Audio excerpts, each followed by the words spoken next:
Welcome to Zisodel TV. Kindly subscribe, share, and like for latest updates and news.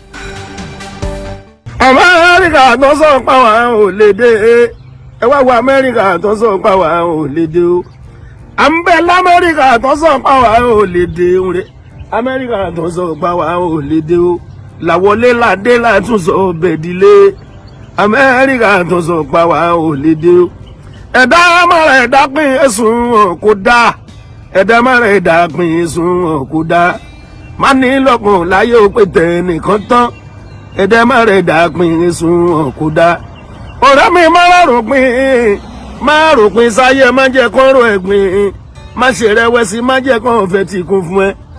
Sórí gbàgbọ́ bí oró mustadi tó kéré o. Saheed téèyàn bá ní ìgbàlà ni.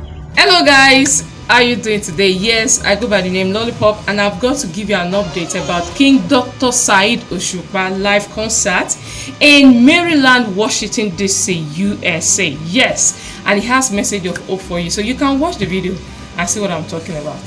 Sunday 29th of Oshutawa, May 29th of May. I wà ní Maryland ló kú báyìí. A ṣe kíni about Maryland for Sunday. Silver Hill Auditorium ní 5200 Silver Hill Road. Silver Hill Auditorium ní 5200 Silver Hill Road. Báwo báyìí kú o, báwo báyìí kú bẹ́ẹ̀ mi bá ṣe tún wa o. Àwọn jẹran tó tóbi tó jẹrin lọ. Àwọn jẹja tó tóbi tó ojú tàbùnbùn tán. Báwo báyìí kú mọ́ lọ́n bá fi gbàdúrà o.